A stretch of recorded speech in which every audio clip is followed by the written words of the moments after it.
मैं आपको बधाई देता हूँ। आईपा बहुत अच्छा कार्य कर रही है और जन समुदाय को बिल्कुल इससे राहत मिलेगा ही मिलेगा, क्योंकि प्रशासन शासन के आंखों पर जो पट्टी चढ़ी हुई है उसको कभी न कभी इस पे ध्यान देना होगा और करना ही होगा। आज भी मिर्ज़ापुर में बहुत ज़्यादा समस्याएं हैं। अस्पताल जाइए, अस्पताल में कोई सुविधा नहीं है। जाने पर पता चलता है कि इतनी भीड़ लगी है और लोगों को देखने के लिए डॉक्टर भी मौजूद नहीं। कुछ डॉक्टर्स ऐसे हैं जो कॉन्ट्रैक्ट पे रखे गए थे, वो वहाँ पे ना बैठ करके प्राइवेट प्रैक्टिस में ही लगे रहते हैं। दवाई समय से जो डॉक्टर लिख भी देते हैं तो वो दवाई स्टोर वाले नहीं देते, स्टोर में अच्छी दवाइयाँ नहीं देते। नमस्कार, मैं मिर्ज़ापुर से संतोष देवगिरी आईपा के लिए, आईपा यानी all India progressive politics association, जो बात करता है प्रगतिशील राजनीति की, प्रगतिशील समाज की, प्रगतिशील मुद्दों की। हम जन सरोकार से जुड़े हुए पहलुओं पर जन विचारों को प्राथमिकता देते हैं। आज हमारे साथ मौजूद हैं मिर्ज़ापुर जनपद के वरिष्ठ पत्रकार, जो पिछले 3 दशक से पत्रकारिता के क्षेत्र में कार्यरत हैं। आप इलेक्ट्रॉनिक मीडिया के साथ साथ प्रिंट मीडिया में भी काफ़ी समय व्यतीत किए हैं।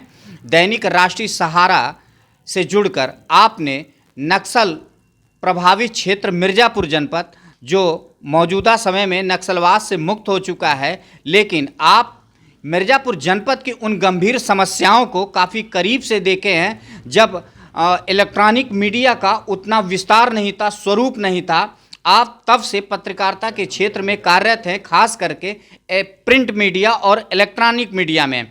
हम आज राकेश सत्संगी जी से इन्हीं मुद्दों पर जानते हैं और उनके विचारों को यहाँ एकत्र कर रहे हैं और आईपा के पाठकों के लिए प्रस्तुत करते हैं। सर्वप्रथम उनसे मिलते हैं और उनका परिचय प्राप्त करते हैं।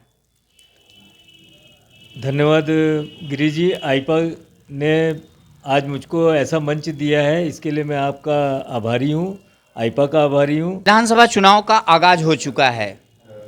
विभिन्न दलों के लोग अपने अपने घोषणा पत्रों में विकास की बात तो कर रहे हैं, लेकिन मतदाताओं के मन में भी अभी कई उलझनें चल रही हैं। आप इस बार विधानसभा चुनाव में किन मुद्दों को लेकर मतदान करेंगे? वर्ष 2022 का विधानसभा चुनाव काफ़ी महत्वपूर्ण है और नए नए समस्याओं को, विकास की योजनाओं को लेकर के जो गवर्नमेंट ने किया है उसी विचारधारा को देखते हुए मतदान किया जाएगा कि विकास कैसे हो और अच्छा हो, लोगों को रोज़गार मुहैया हो, कुटीर उद्योग का बढ़ावा हो और यहाँ पे पर्यटक स्थल वगैरह जो भी है उसका विकास ज़्यादा से ज़्यादा हो, जिससे कि यहाँ की बेरोजगारी और अन्य समस्याएं खत्म होंगी तो कुछ क्राइम भी खत्म हो जाएंगे। मिर्ज़ापुर जनपद में काफ़ी लंबे समय से पत्रकारिता के क्षेत्र में कार्यरत रहे हैं। मिर्ज़ापुर जनपद की 5 प्रमुख समस्याएं क्या हैं जो यहाँ के विकास में या यहाँ के अन्य कार्यों में बाधक बनी हुई हैं? मिर्ज़ापुर में 5 समस्याएं प्रमुख हैं। सबसे पहले तो सड़क बहुत ख़राब स्थिति में है, अब धीरे धीरे बनना शुरू हुआ है लेकिन तब भी आवागमन के दिक्कतें आती हैं। दूसरा बेरोजगारी है ही है। तीसरा नशाखोरी, यहाँ पे युवाओं में बहुत सारे ये समस्या है कि लोग नशाखोरी की तरफ ज़्यादा बढ़ रहे हैं और पढ़ाई की तरफ कम ध्यान देते हैं लोग। यही सब है, मेन समस्याएं तो यही है।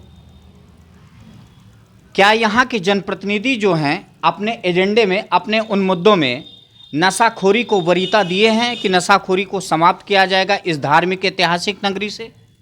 नहीं, ऐसा नहीं है। अभी तक किसी ने भी, चाहे कोई भी पार्टी रही हो, किसी ने भी ऐसे मुद्दों को मिर्ज़ापुर में, जो भी राजनीतिक दल हैं, किसी ने भी ऐसे मुद्दों को नहीं उठाया है और नशाखोरी जैसे चल रहा था वैसे चल रहा है, अब भी चल रहा है, इसमें ज़रा भी रुकावट नहीं है।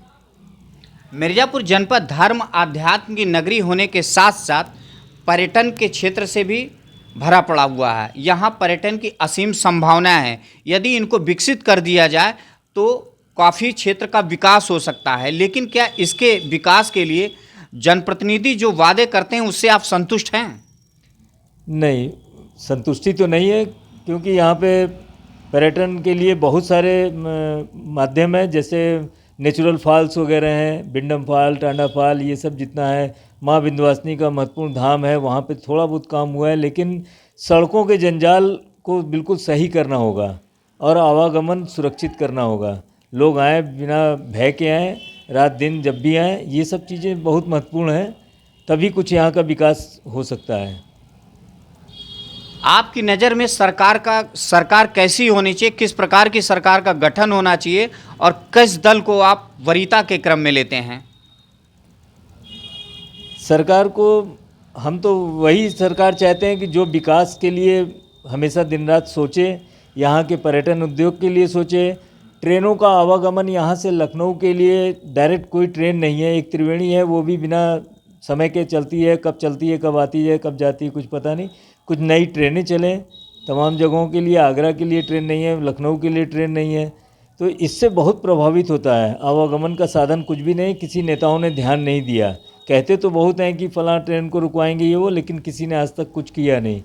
और माँ विंध्यवासिनी धाम में और विकास करने की ज़रूरत है, जिससे कि वहाँ पर जाने में दर्शनार्थियों को कोई दिक्कत ना हो। विधानसभा चुनाव का आगाज हो चुका है। मिर्ज़ापुर जनपद में आगामी 7 मार्च को मतदान होना है। अक्सर जनप्रतिनिधि बात करते हैं जन सरोकार के मुद्दों के, लेकिन जैसे ही चुनाव सन्निकट होता है और बीतता है, जन सरोकार के मुद्दे समाप्त हो जाते हैं। आखिरकार ऐसी उपेक्षा क्यों? चुनाव के बाद राजनीतिक दल के जो भी प्रत्याशी जीतते हैं वो अपने में ही व्यस्त हो जाते हैं। उनको जनता के किसी भी मुद्दों से कोई मतलब नहीं है। आम जनता और उनके चापलूस जो हैं आगे पीछे इतने घेरे रहते हैं कि उनको आम जनता के मुद्दों से कोई मतलब नहीं रह जाता। और हम आपको बताएं कि लगभग 3 दशक से हम इस लाइन में हैं, पत्रकारिता की लाइन में। आज तक मड़िहान विधानसभा क्षेत्र या जो भी चुनार क्षेत्र, नक्सलवादी गतिविधि तो बहुत कम हो गई है, ना के बराबर हो गई, लेकिन आज भी वहाँ आदिवासी कोलों का कोई भी समस्या हल नहीं हुआ। वो जिस तरह थे आज भी उसी तरह हैं। उनके में जरा भी परिवर्तन नहीं हुआ कि वो बहुत विकास कर गए और मुख्य धारा में शामिल हो गए। आदिवासी बाहुल्य क्षेत्र जो पिछड़े हुए हैं या आदिवासियों के चेहरे पर जो मुस्कान आनी चाहिए वो आज तक नहीं लौट पाए, इसकी वजह, इसके जिम्मेदार कौन हो सकते हैं? इसका जिम्मेदार नेताओं के साथ साथ जिला प्रशासन भी है। सभी की जिम्मेदारी है, आम जनता की भी जिम्मेदारी है कि उसमें वो सही रूप से सहयोग करें और प्रशासन भी इस चीज़ों को ध्यान दे। आज भी मिर्ज़ापुर में बहुत ज़्यादा समस्याएं हैं। अस्पताल जाइए, अस्पताल में कोई सुविधा नहीं है। जाने पर पता चलता है कि इतनी भीड़ लगी है और लोगों को देखने के लिए डॉक्टर भी मौजूद नहीं। कुछ डॉक्टर्स ऐसे हैं जो कॉन्ट्रैक्ट पे रखे गए थे, वो वहाँ पे ना बैठ करके प्राइवेट प्रैक्टिस में ही लगे रहते हैं। दवाई समय से जो डॉक्टर लिख भी देते हैं तो वो दवाई स्टोर वाले नहीं देते, स्टोर में अच्छी दवाइयाँ नहीं देते। तो ऐसे शोषण का ही तो बदस्तूर जारी है। हमें लगता है कि 25 साल से ऐसी ही है। और आदिवासी क्षेत्र, पिछड़ा क्षेत्र जो भी है, मड़िहान 96 विधानसभा क्षेत्र के सभी जगहों पे यही समस्या है। आप हमारी जन सरोकार के मुद्दे पर चलाई जा रही मुहिम, खास करके आईपा की इस मुहिम, इस पहल के बारे में क्या मत रखते हैं, क्या कहना चाहेंगे आप?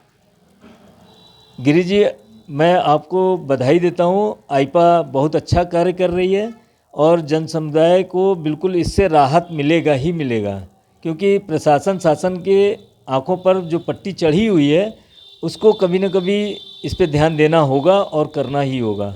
तो मैं तो इसका धन्यवाद करता हूँ कि आईपा ने बहुत अच्छा ये मुहिम चलाया हुआ है। धन्यवाद। धन्यवाद सर।